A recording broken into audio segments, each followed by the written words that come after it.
Olá, pessoas! Essa é a estreia do podcast Das Humanas, que vem para descomplicar um pouco desse mundo da pesquisa científica. Nosso interesse é naquelas áreas não exatas, bem entre aspas mesmo, porque a gente está falando das ciências humanas, sociais, artes, letras e muitas outras. Bem, para que serve todo esse conhecimento? E aí, o que pensam os pesquisadores da área de ciências humanas? O que tem, além dessa balbúrdia científica, né? Esses estudantes, professores e pesquisadores, eles vivem mesmo de fazer miçangas? Bom, aqui no Das Humanas a gente vai tentar desvendar um pouco mais sobre esse universo, que é muitas vezes sofrido e até solitário. Hoje a gente vai começar nesse projeto, escrevendo as primeiras linhas, mas você que está aí ouvindo a gente pode contribuir e deve ser um sujeito ativo também desse podcast. Então, mande suas ideias de como melhor trabalhar esse assunto para os próximos episódios. É isso aí. E o primeiro bate-papo, a gente vai falar com a Luciane Agnes, que escreve sua tese sobre correspondentes internacionais brasileiros. Oi, Luciane, tudo bom? Ei, Juliana, tudo bem? Ei, Leiberson. Luciano, primeiro, obrigado pela sua participação nesse podcast, programa. A gente sempre fica nessa disputa, né, para saber o que é esse formato novo. O nosso único rito formal aqui é a apresentação do seu currículo Lattes. A Luciane, ela é doutora pelo programa de pós-graduação em comunicação da Universidade de Brasília e fez sanduíche na Universidade Livre de Bruxelas. Atualmente é coordenadora da pós-graduação em jornalismo digital do Centro de Educação Superior de Brasília, IESB.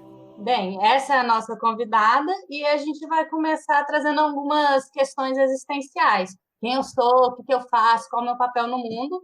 E lendo a pesquisa da Luciane, a gente percebeu que muitas dessas questões têm a ver com a identidade e o que ela viu foi a identidade dos jornalistas que são correspondentes internacionais. Então, a nossa primeira pergunta, Luciane, como é que foi a sua inspiração para achar esse objeto? Caramba, Ju, essa é sempre a pergunta mais difícil de responder, né? Porque a gente entra na pós-graduação com um projeto de pesquisa, mas que ele ganha vida própria. Então, ele nunca é exatamente a proposta que a gente apresentou inicialmente.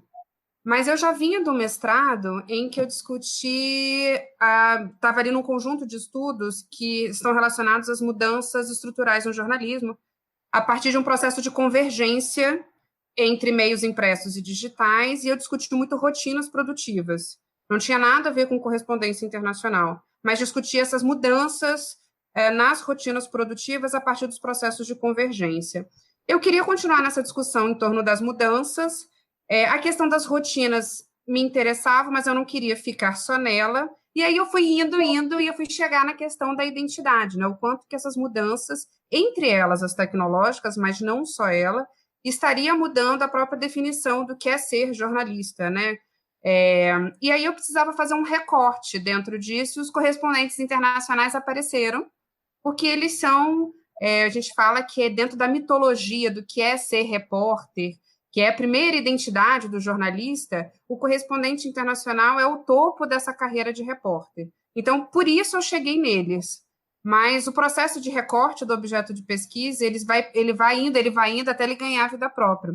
Mas o meu caminho foi, primeiro, a questão das mudanças estruturais, as mudanças na rotina, o quanto isso mudou o que é ser jornalista, e até eu chegar na figura do correspondente internacional como um ícone dentro da profissão de repórter. Então, foi mais ou menos esse o caminho que eu percorri. Assim, antes de mergulhar mesmo na tese, você já teve a oportunidade de apresentá-la em outros espaços? Porque eu imagino que também, principalmente se você já falou sobre essa pesquisa com estudante, o correspondente internacional acho que é aquilo que brilha os olhos de muitos estudantes. Como Sim. foi essa reação de saber um pouco mais desse nicho? Para mim foi um prazer, porque também eu me lembro, aluna, também com os olhos brilhando com essa figura do correspondente. E a gente passei diretamente por essa discussão, porque é uma profissão que está muito, é um cargo, é uma função, porque o correspondente em si não é a profissão, mas que está muito rodeada de glamour, e eles carregam ainda um romantismo que está lá no início da profissão de repórter. Eu acho que os correspondentes ainda são os últimos que ainda carregam esse romantismo, né? Eles cobrem guerra, eles entrevistam o Papa, eles estão com Paul McCartney, sei lá. Contrariando uma tradição das viagens papais, o argentino não quis dar entrevistas. Disse que se sentia incomodado. Em vez disso, deixou a primeira classe do avião e fez um rápido pronunciamento aos 68 jornalistas a bordo. Então ainda tem muito glamour mesmo, que não é real. Para mim, foi constatar a realidade, assim, que aquilo, eles inclusive falam de que esse glamour é só para quem vê de fora. Para quem está lá é muita relação, muito trabalho sozinho. Mas toda vez que eu converso com estudantes, você perguntou se eu já tive a oportunidade de apresentar em outros espaços, sim. Sempre tem um pouco de uma inspiração, ainda nessa figura do correspondente, com certeza. Bom, Luciana, a gente está conversando aqui agora dentro de um cenário específico. Obviamente, esse podcast pode ser ouvido a qualquer momento, mas está falando de um período de quarentena, no qual a gente tem um cenário onde o correspondente internacional ele tem uma figura de destaque. E para a gente discutir isso, você deve ter percebido essa construção dessa mitologia, então tentar entender como é que você acha que se construiu essa identidade de glamour, né, do correspondente internacional. Como é que você discutiu isso na sua tese? Vamos lá, como é que eu discuti até a gente ver se a gente chega aí nesse nosso período de quarentena. Tem algumas questões. Primeiro, eles podem estar onde outras pessoas, no geral, não podem. Mesmo entre os jornalistas, eles são uma casta, né? Porque, como eu falei, quando eu acho que o Papa, agora Francisco, quando ele veio a primeira vez ao Brasil, se eu não me engano, ele convidou alguns poucos jornalistas para voar com ele. Então, imagina, você pode pegar um voo fechado do Vaticano para o Brasil, podendo entrevistar o primeiro Papa sul-americano. Uhum. E aí eu tive relatos, assim, queda de primeiros ministros, grandes celebridades, seja do mundo do futebol ou do mundo da música. Então, primeiro, eles podem estar em espaços muito privilegiados, né? Segundo, no caso do brasileiro, a gente também tem não sei se como é que é? O complexo de vira-lata, mas, no geral, a gente começa a achar tudo muito bacana morar no exterior, né? O cara tá na gringa, então, sei lá, muitas vezes passa pela cabeça de que o cara tá permanentemente de férias em Nova York ou em Londres, né? Quem não quer morar nesses lugares? Então, passa por um pouco disso. O correspondente, ele também não tem chefe, né? Uhum. Então, no geral, ele é um profissional um pouco mais experiente, mas é alguém que consegue trabalhar com autonomia. Ele se pauta, ele fecha o seu material. Então, tem um pouco disso também de pensar, ele é um cara que se vira sozinho, né? Então, acho que passa por aí. Fora, eu acho que se eu tivesse que completar, a ideia de que ele é um cara que tem que entender muito de geopolítica, né? Você entende de cultura internacional, mas você precisa entender de uma discussão que está além desse rame-rame do dia a dia nosso, de cidade, de buraco na rua, da nossa economia, né? Ele é alguém que tem que entender muito de Brasil, mas também tem que entender desse diálogo internacional. Eu acho que tudo isso junto faz com que a gente tenha uma visão do correspondente como um cara, sei lá, especial dentro do jornalismo. Perfeito. E na sua tese, quando você fala do prestígio de jornalista, logo depois você traz um outro elemento para a identidade deles, que é essa associação com a liberdade de expressão, interesse público. Como é que funciona essa articulação?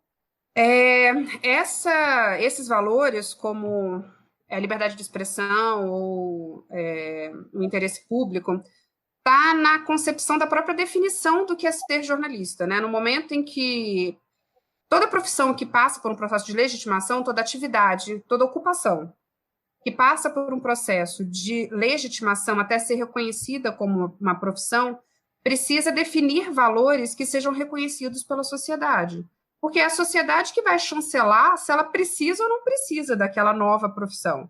Então, nesse momento de legitimação da profissão do jornalista, os profissionais estabeleceram um contrato social em que veio carregado de valores, e esses valores estavam o interesse público, o compromisso com a verdade, essa questão da garantia de um direito civil fundamental, que é o direito à informação, num contexto, ali ainda do século XIX, em que as democracias modernas estavam se consolidando. Então, foi um momento muito útil para o jornalismo, inclusive, dele mostrar para a sociedade a que ele vinha. Então, a própria definição do jornalismo moderno está diretamente associado a esses valores. E é a partir desses valores que a sociedade legitima e autoriza esse profissional a estar lá onde o cidadão comum, né, não pode estar. Agora, lendo assim, eu, por exemplo, li mais a introdução, a conclusão ali, tenho interesse depois de tentar entrar um pouco mais na parte teórica, metodológica, mas o que eu percebi é que, apesar dessa visão, né, da importância do correspondente, o próprio correspondente ele não se identifica como uma identidade própria, né? Ele busca uma identidade de jornalista, seria isso. Por quê? O que traz ele para essa realidade, para essa proximidade com uma categoria maior, né? Primeiro, todos que eu entrevistei, tanto correspondentes contemporâneos, né, que estão em atuação agora, quanto veteranos, abriram mão desse glamour. Eles falaram que não tem nada de glamuroso. Eles trabalham quase sempre sozinhos, eles ralam com jornadas de trabalho muito longas, principalmente porque lidam com fuso horário. Então, trabalhando em outro país, com a grana curta, porque você tem um salário em real para viver num país em euro, sei lá, então você tem uma série de adaptações. Então, primeiro, eles abrem mão dessa ideia de glamour, de que, na verdade, é muita relação. E segundo, de que a identidade que todos fazem questão de manter é a de repórter. Os correspondentes com quem eu pude conversar deixaram muito claro isso, que eles se consideram repórteres, porque o que eles fazem é isso, é o trabalho mais de apuração, que é essa identidade primeira do que é ser jornalista. Então, e muitos, inclusive, que declaravam sobre o que eles queriam ser quando saíssem da correspondência internacional, todos disseram que eles gostariam de continuar na reportagem. A reportagem especial, é claro que você quer fazer também trabalhos interessantes, mas há ainda uma reivindicação que a gente fala nos estudos sobre identidade, que é a identidade reivindicada. Você tem a identidade que lhe é atribuída, e ali, no caso do correspondente, outros jornalistas ou a própria sociedade atribui uma identidade a eles, e tem a identidade reivindicada.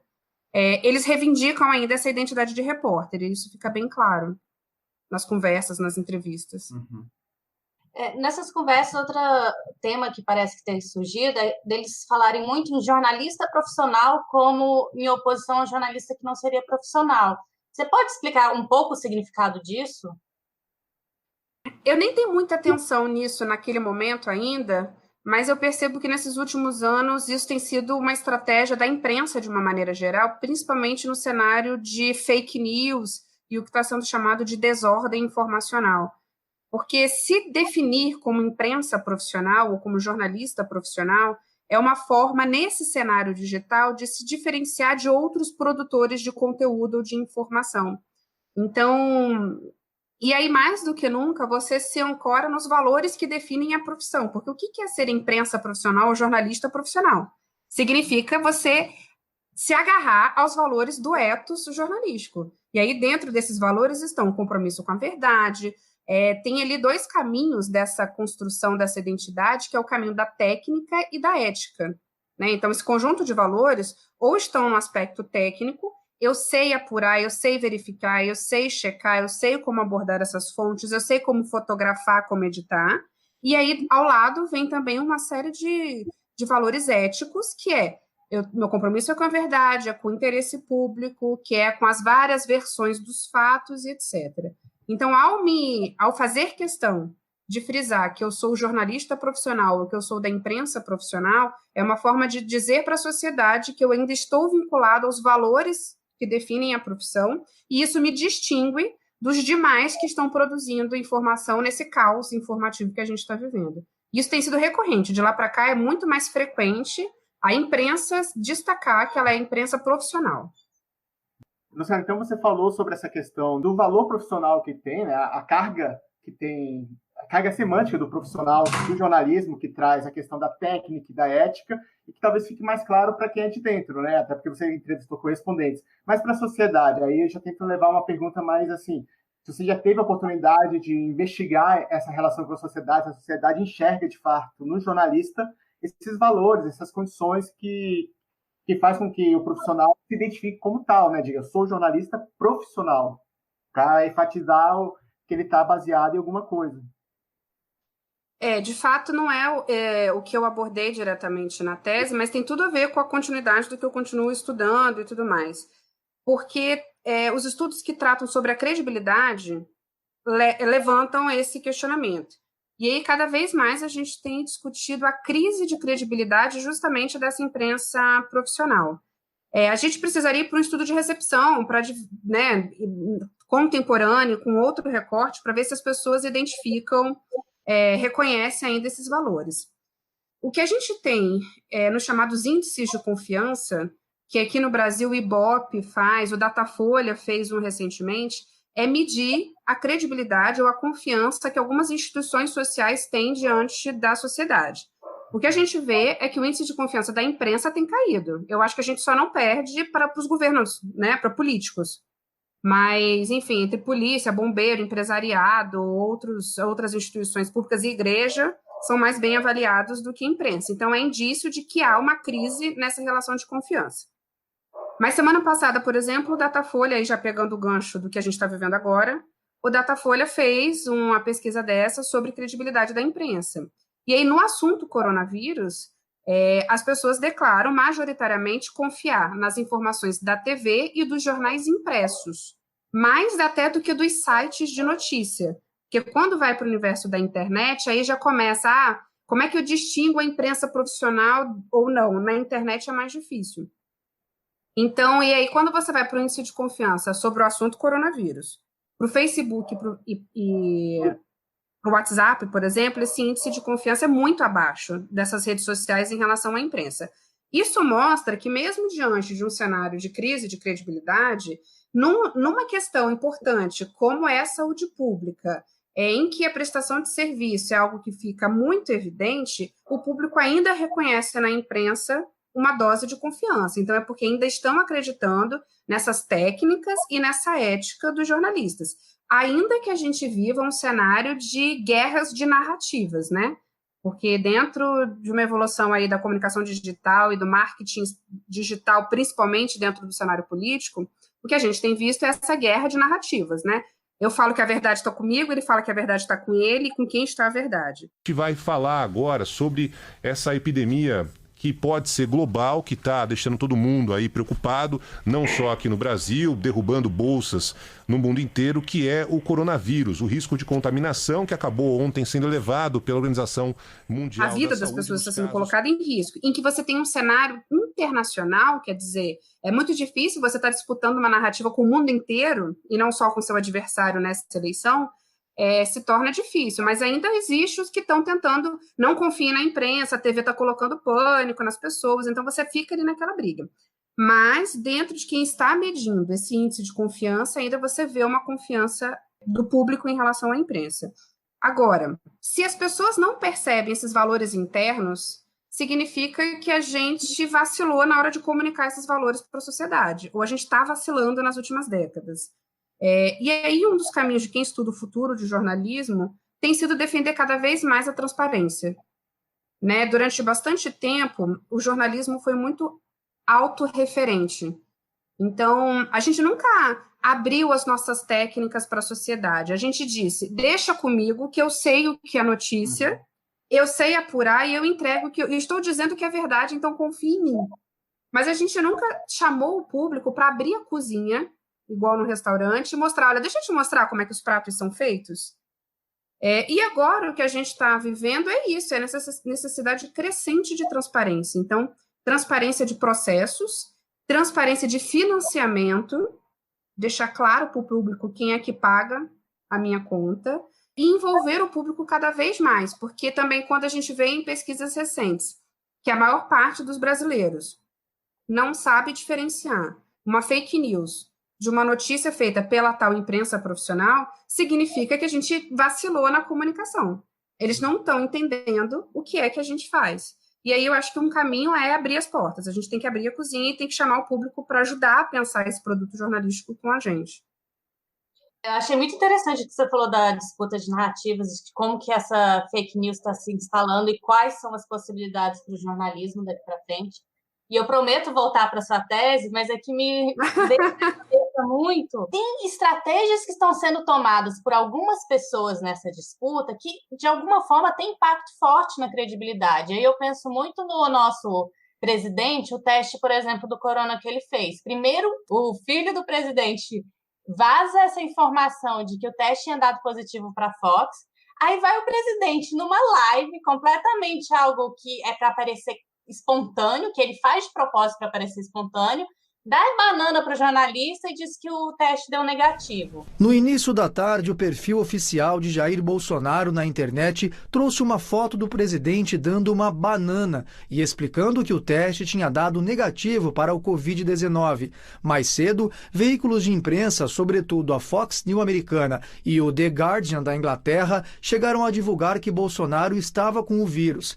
A Fox News atribuiu a informação ao filho de Bolsonaro, o deputado Eduardo Bolsonaro. E a gente vê isso acontecendo em vários momentos com ele.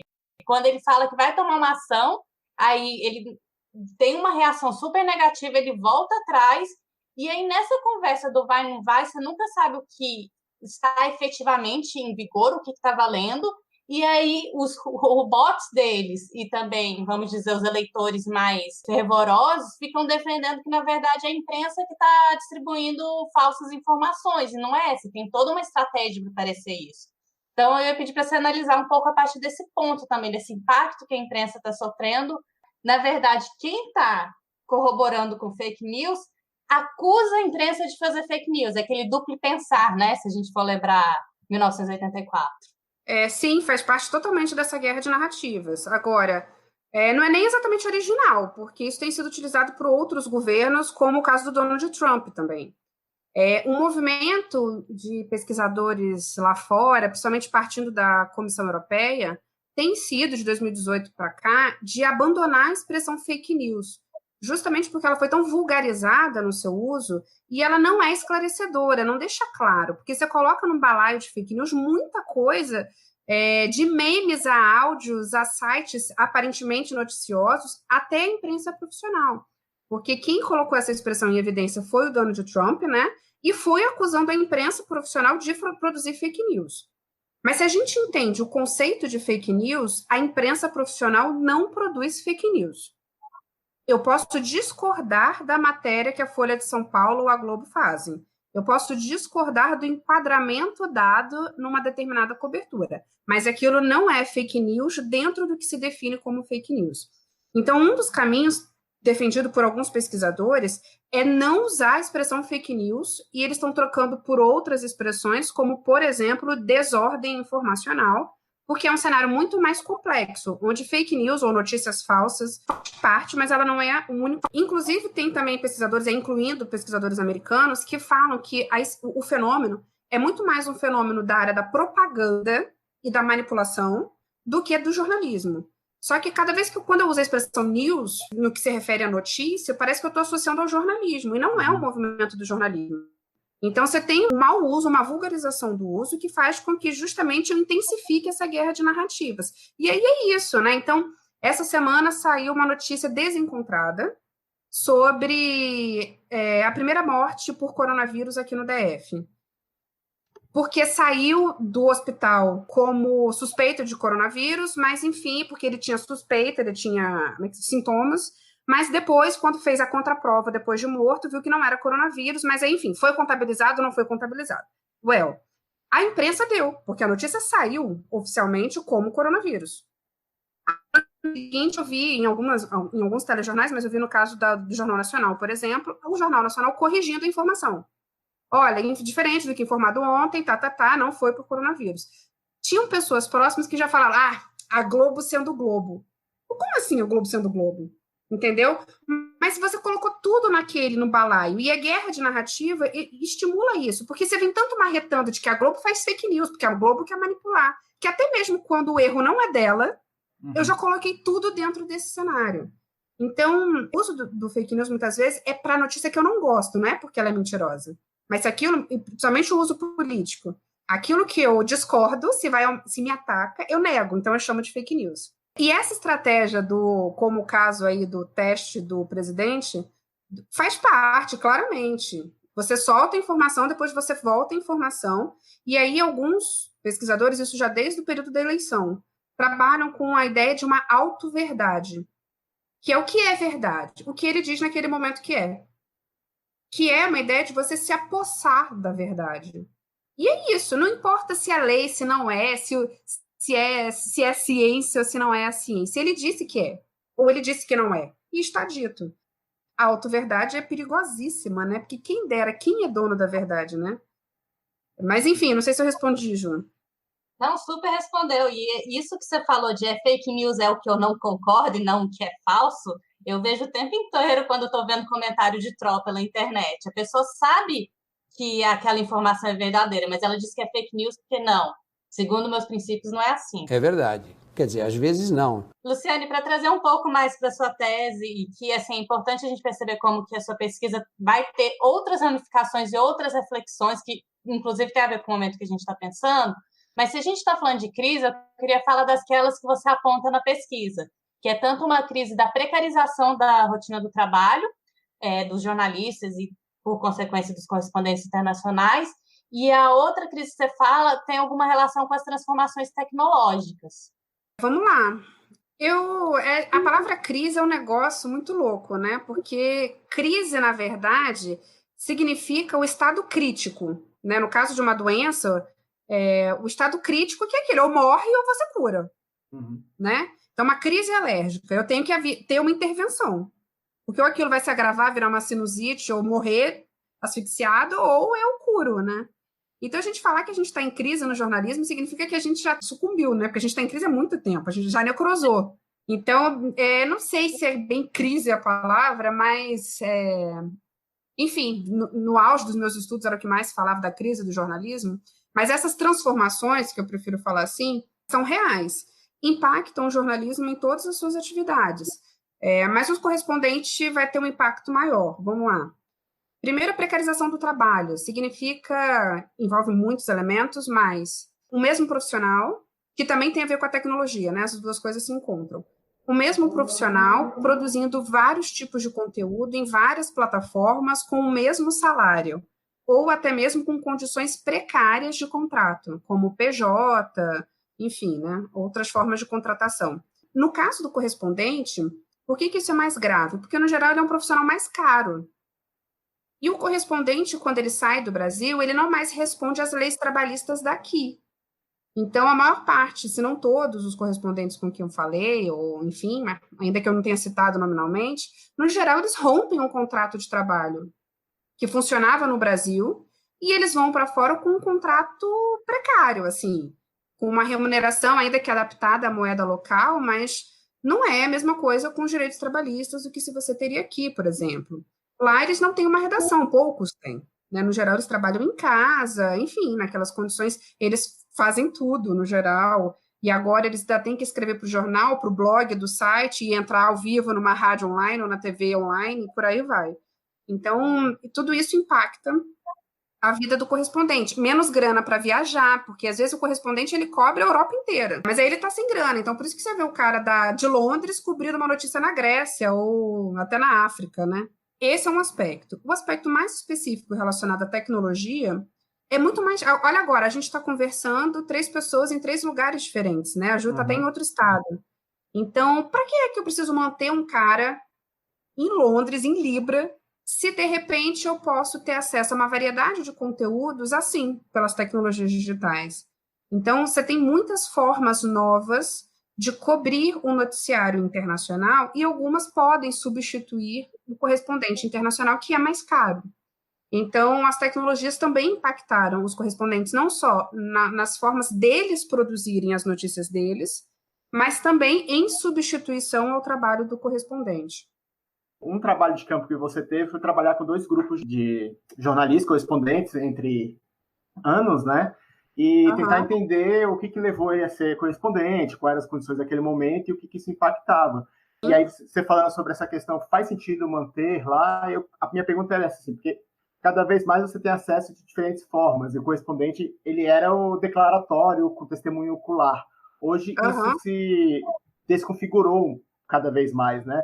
Então, minha pergunta, tentando fazer um bate-bola com a entrevista com as pessoas, é o que leva, de fato, a pessoa a virar correspondente, né? Porque você fala sobre uma relação de poder também, né? Assim, que, de alguma forma, a correspondência traz uma sensação de poder na profissão e tudo. Mas o que levaria hoje alguém a ser correspondente?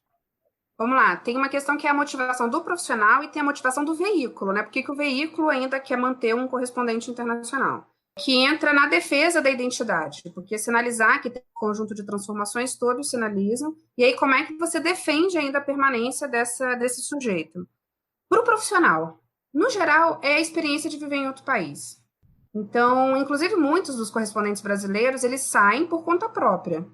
Ou você é casado com um diplomata, ou porque você vai fazer mestrado e doutorado, e você acaba indo por conta própria e ficando lá produzindo para o veículo. Então, antes não. Aí, falando já uma comparação com a diferença de geração, né? Os correspondentes na década de 70, a maioria era convidado, era realmente uma promoção você virar correspondente. Você era convidado a se tornar correspondente em Londres. Hoje não, hoje muitas vezes a pessoa vai pela sua vontade de viver essa experiência ou porque tem um projeto paralelo, como um mestrado, um doutorado, e também faz a cobertura. Para ele se tornar correspondente, fica claro que tem muito investimento pessoal, né? Então, desde aprender idiomas, que não vai ter nem faculdade, nem patrão que vai vir pagar um cursinho de inglês para você, até você ter uma formação em relação à geopolítica, a diferentes culturas, né? Essa ideia do multiculturalismo e tudo mais é um investimento muito pessoal para se tornar esse profissional. Para os veículos de comunicação, ainda tem um prestígio envolvido. Então, o que parece é que os grandes veículos ainda fazem questão, e isso fica evidente, por exemplo, você pode ver uma capa de um grande jornal como Folha ou Estado, que tem lá as chamadas de capa, né? Numa notícia local, você não tem ali o nome do repórter na chamada de capa. Mas, de forma recorrente, quando é notícia estrangeira, vem lá o selo, correspondente especial da Folha. O jornal ainda faz questão de mostrar para o seu público que ele tem um profissional lá naquele país. Então, as grandes emissoras de televisão, os grandes jornais ainda vão manter esse profissional porque requer porque dá prestígio para o veículo. Aí é o seguinte, agora, de um ponto de vista da qualidade da informação ou do jornalismo em si, por que eu acredito na manutenção do correspondente? Primeiro, porque a gente vive um cenário cada vez mais global, assim, é muito curioso nos estudos, quem estuda jornalismo internacional, identificar que justamente quando a gente entra na face mais global, né, que o Brasil se torna um ator importante no cenário internacional, parece que as notícias de internacional diminuem de espaço. Né? Mas, então, assim, não me interessa saber como é que o mundo funciona. Então, primeiro, eu acho que tem uma dinâmica muito forte dentro do contexto de globalização e que é necessário dar mais atenção ao noticiário internacional. E ter um brasileiro lá contando isso pra gente. Porque essas notícias do coronavírus, por exemplo, eu posso seguir qualquer agência internacional, vai ter um francês, um inglês, um americano me contando o que está acontecendo. Mas nenhum vai me dar com a referência cultural, linguística, inclusive de domínio de idioma, que um brasileiro vai me dar. O jornalista não é notícia, mas é o jornalista que manda notícia para o resto do mundo e informa o planeta sobre o que está acontecendo aí na Itália. Você, os colegas italianos, tem algum tipo de autorização especial para circular pelas ruas? Tem sim, os jornalistas preenchem um módulo como outras pessoas, por exemplo, motoristas de ônibus. E também tem uma série de notícias que não interessam para a Reuters. A Reuters está falando lá das mortes na Itália, mas ela não fica caçando aonde tem uma enfermeira brasileira trabalhando. Isso interessa para um veículo nosso. Então, só um profissional brasileiro vai fazer esse garimpo do que é que daquela realidade tem mais proximidade com a gente. Então, eu acho que é relevante. Não tem forma de cobertura ou por agência de notícia ou por contratar nativos, por exemplo, porque eu posso contratar um nativo ao invés de mandar um correspondente, que vá substituir esse olhar brasileiro diante de um cenário global e multicultural. Então, eu acredito na existência. Vai depender da importância que cada veículo dá ao noticiário internacional, né? Porque requer um investimento. Até fazendo aqui uma divulgação prévia, a tese tem o título, a gente acabou não dando, né, antes, mas a tese é a identidade profissional no jornalismo brasileiro, a carreira dos correspondentes internacionais, que virou também um livro, não é isso? Exatamente. Que a gente encontra onde? Só fazer o nosso comercial aqui. Nosso merchan é na Amazon, no site da Amazon, tanto a versão físico como Kindle. No site da editora Apres também é possível adquirir. E aí, em algumas livrarias, mas na Amazon e no site da Apres, editora, com certeza. Bom, a sua tese foi defendida em 2014 e a pergunta que eu tenho que fazer é se você já viu um movimento de descentralização do papel do correspondente, porque toda a narrativa hoje do coronavírus é uma narrativa ocidental, né? Principalmente, sei lá, quem conta a história da França é alguém que está em Zurique. Mas o que começou na China, a forma de contar na China, a gente só ficou sabendo de forma muito parcial, porque não tinha, de fato, ali uma presença, né? Uma presença de correspondentes ou de repórteres que dominassem aquela questão linguística, cultural, local. Você acha que teve esse movimento, está tendo, ou essa crise, entre aspas, né, essa eterna crise, ela aponta para uma oportunidade de descentralização? A nossa história, a história do mundo só chega para a gente de forma ocidentalizada. Desde os estudos da história no colégio mesmo, que é sempre eurocentrista, se não é norte-americana centrista. E isso fica muito claro na questão das grandes agências internacionais, né? Quando eu falei que a gente fica sabendo das notícias por um inglês, um francês ou um americano, porque as três grandes agências internacionais, a Associated Press, a France Press e a Reuters, contam, eles fatiaram o mundo e são eles que contam todas as histórias para a gente. Então, os jornais brasileiros compram conteúdo de uma dessas três agências. A gente tem um jornalista, pelo menos, no Japão, né, que eu acho que é o correspondente da Globo, que estava lá por conta da Olimpíada. Né? Normalmente, quando você tem a cobertura de grandes eventos, como teve na África do Sul, por exemplo, a gente teve correspondente lá um ano antes da Copa. Porque eles começam a fazer aquele mergulho na cultura e a trazer informações de lá, até ter um evento esportivo, mas provavelmente depois daquele evento, aquele cara é tirado de lá, como aconteceu pós a Copa da África do Sul em 2010. Agora ele vai ficar mais tempo, né? Porque provavelmente, enfim, a Olimpíada foi prorrogada, né? Adiada. Então, não, eu não acho que o mundo continuou sendo contado de uma forma ocidental. Inclusive, ajuda a criar uma série de mitos sobre os chineses, né?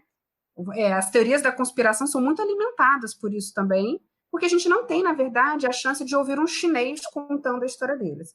É muito difícil dialogar com o Oriente de uma maneira geral, não só pelo aspecto linguístico, mas a gente tem uma perspectiva cultural muito diferente que requeriria um mergulho muito grande. E, no geral, o noticiário não abre espaço para esse mergulho muito grande. Então, a gente sempre vai ver pelo olhar de um ocidental contando. Mas, se for para ser de um ocidental, eu preferiria de um olhar de um brasileiro. Porque, pelo menos, me traz uma proximidade do que porque é que eu tenho que ver essa história contada por um inglês, por exemplo. Aí é mais complexo ainda. Pensando um pouco nessa necessidade de tradução cultural para os brasileiros, e nisso que você já apontou de que há um, vamos dizer, colorido, há um diferencial no olhar do correspondente internacional, então por isso é importante que essa profissão continue. Você acredita que essa formação poderia ser adquirida na universidade, em outro espaço? Como que seria uma maneira de tentar prover um apoio para formar correspondentes internacionais? Olha, a minha experiência de quem é professora, de quem está, que já passei pela discussão de 3 grades curriculares, por toda a discussão das novas diretrizes curriculares do jornalismo e tudo mais, eu não acho que não tem graduação no mundo que dê conta de formar esse profissional. Como eu tinha falado, quem quer se tornar correspondente, ele precisa de ter um investimento pessoal muito grande. O primeiro é em aprender idiomas, não tem jeito. E não vai ser faculdade, não tem faculdade que ensine isso, e não vai ser em 4 anos, inclusive, que você vai aprender. Além disso, a gente tem uma diretriz curricular no jornalismo que só aumentou, porque a gente tem muito mais conteúdos, né? Eu entrei no jornalismo há 20 anos, só aumentou, porque eu não tive um único conteúdo sobre digital, por exemplo, quando eu entrei. Eu não tive um único conteúdo sobre comunicação organizacional. E agora a gente tem que, na graduação, ficar falando de estratégia de marketing digital e técnicas de SEO. Então, os conteúdos só aumentaram, principalmente os conteúdos técnicos, com uma mesma carga horária. Então, não está cabendo mais conteúdo. O investimento para esse correspondente internacional requer uma formação ainda muito humanista. Significa entender de história, significa entender dos grandes escritores da literatura mundial, história da arte. Isso tudo requer um conhecimento que não comporta uma carga horária de uma graduação. O que a gente vê em boa parte dos cursos de jornalismo é alguma disciplina voltada para jornalismo especializado. E aí você trata ali de algumas editorias, como o meio ambiente, como jornalismo cultural e o jornalismo esportivo, e aí se também aparece ali um jornalismo internacional como uma dessas competências do jornalista especializado. Mas que é pouco, isso não vai garantir que ninguém seja correspondente internacional. Eu desconheço no Brasil pós-graduação, do ponto de vista de especialização, voltado para isso. Porque tem uma questão de demanda, né? Então, você tem, talvez, Rio e São Paulo, que são os principais eixos dos grandes veículos. A gente não tem nenhum veículo de Brasília que mande um profissional trabalhar no exterior. Então, tem uma questão de demanda que eu não vejo faculdades oferecendo especialização nisso. Por outro lado, os veículos, muito menos. Né? O que a Folha, por exemplo, faz há bastante tempo é ter um programa de trainee, um trainee para correspondentes. Que, na verdade, era, eu não sei exatamente agora como é que está sendo, mas era uma bolsa de 9 meses, que na verdade era, entre a sua equipe de jornalistas, os interessados se candidatavam a ser correspondente, passavam por uma seleção, e aí eles tinham uma bolsa que durava 9 meses para ele ser correspondente no exterior. Mas, assim, toda a bagagem de língua, por exemplo, tinha que vir com o cara, né? A Folha não sai treinando ninguém. Na verdade, ele te dá a chance de te jogar lá por 9 meses e você aprender fazendo. Mas eu não vejo nenhuma coisa, uma questão de formação para ser este profissional. Eu acho que tem um investimento de longo prazo que é do profissional, da pessoa, do profissional interessado. Será que isso também, de alguma forma, não restringe também esse olhar brasileiro que a gente está falando, que vai trazer notícia para a gente internacional? Quem que é essa pessoa que... Com certeza. Na sua maioria, ele é branco, homem de classe média alta, com toda certeza que restringe. Como restringe o raio-x do jornalista, ele já é 75% branco, de classe média, e ainda que tenha ali, na última pesquisa, uns 65% de mulheres, os cargos de chefia ainda têm homens. Então, sim, no cargo de correspondente, especialmente, tem mais mulheres hoje, assim, tem um equilíbrio maior, não é que tem mais mulheres do que homens, mas tem um equilíbrio maior porque o jornalismo como um todo passou por uma feminização. Mas, por exemplo, a correspondência de guerra sempre teve muita restrição de enviar mulher. Esportiva também, não? A esportiva também, para cobrir Copa do Mundo, Olimpíada e tal. Outra coisa, o correspondente, no geral, é alguém que tem um sacrifício familiar envolvido, porque ele trabalha de casa, 13, 14 horas por dia, então também se defendeu a ideia de que mulheres teriam mais dificuldade por serem casadas ou terem filhos e tal. Sim, é uma elite. Quem se torna correspondente é uma elite. Como ainda quem se torna jornalismo ainda é parte dessa elite, lamentavelmente, porque ainda é uma visão restrita. Então, é uma visão de alguns brasileiros.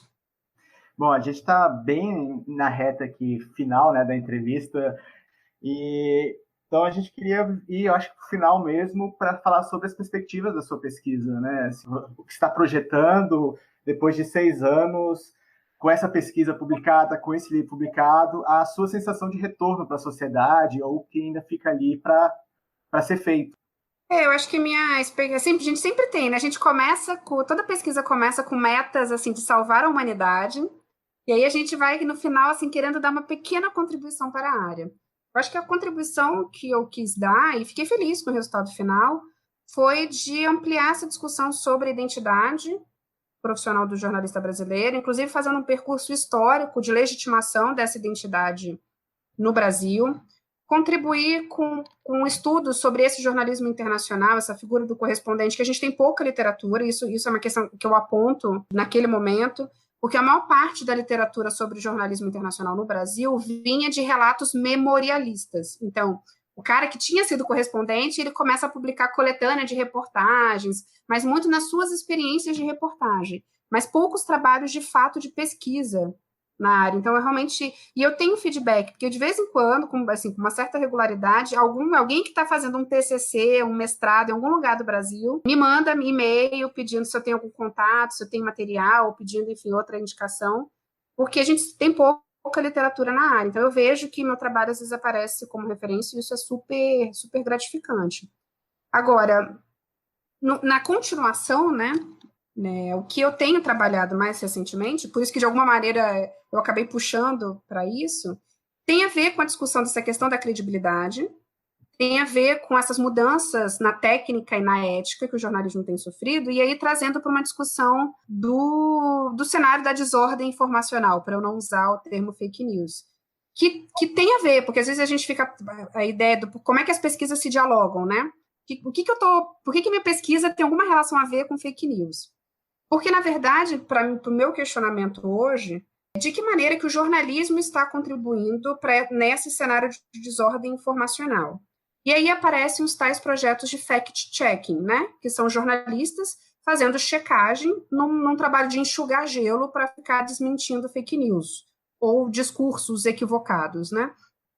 E aí o que aparece é justamente esses projetos de fact-checking evocando aqueles valores do ethos jornalístico. Né? Então, aquilo que definiu a identidade do jornalista, você vai ver um fato ou fake da Globo, ou uma agência lupa da vida, fazendo todo aquele... a gente trabalha com a verdade, se não é verdade, não é jornalismo. O jornalista checa, o jornalista duvida, o jornalista verifica. Então, você vê que todo esse discurso que compôs o ethos jornalístico está extremamente sendo trabalhado no discurso dos projetos que tentam combater esse cenário de desordem informacional. Então, eu tenho pesquisado, o artigo mais recente foi nessa área, eu tenho um projeto de pós-doc para... Se não for bem, agora com quarentena a gente não sabe, né, quanto tempo a vida vai voltar ao normal, mas meu projeto de pós-doc era por esse caminho, que é continuar discutindo identidade profissional e como é que esses valores do ethos jornalístico estão sendo utilizados para tentar defender uma credibilidade jornalística ainda hoje. O que, para mim, parece esquisito quando um veículo de imprensa lança um projeto especial para fazer apuração. Porque, para mim, fact-checking é jornalismo em período integral. Mas aí eu sou uma empresa de mídia, como uma Globo ou a Folha de São Paulo, o Estadão, e eu lanço um projeto especial para fazer checagem. E digo que isso que é jornalismo. Então, hoje, como que minha pesquisa caminhou nesses últimos anos, tem a ver com o cenário, com o contexto, mas eu vejo todo esse diálogo ainda em torno dos valores que compõem a identidade do jornalista sendo reutilizados como uma promessa de cura contra fake news, como alguma promessa de tentar reverter esse cenário. Então, acho que foi assim que a minha pesquisa seguiu caminhando, de alguma maneira. Assim, muito interessante, eu quero agradecer a participação da Luciane. Como o Leibs falou, a gente realmente chegou no limite de tempo. Quer acrescentar alguma coisa nas últimas palavras? Não, gente, eu só agradeço, é sempre legal fazer, porque ninguém tem muita paciência de ficar ouvindo o nosso objeto de pesquisa, né? Então, sempre é um momento muito bom quando você tem alguém interessado e a fim de dialogar sobre isso. E desejar super boa sorte ao projeto, porque pela apresentação que eu recebi, é extremamente interessante e eu defendo muito a importância das ciências humanas e das sociais aplicadas, que é o nosso caso. Então, de parabéns, fiquei muito feliz aí de estar na estreia. Luciane, a gente que agradece e, bom, hoje a gente está começando com o pé direito e o pé esquerdo junto, começando bem, assim, fazendo essa entrevista, e a gente vai ter sempre, no próximo programa, não sabemos quando ainda, mas uma nova convidada, um novo convidado e um novo tema, a gente ler um pouco, discutir aqui junto, fazer um bate-papo bacana, e é isso, né, Ju? É das humanas, né? É isso aí, até a próxima, das humanas, a ciência que não precisa de jalé.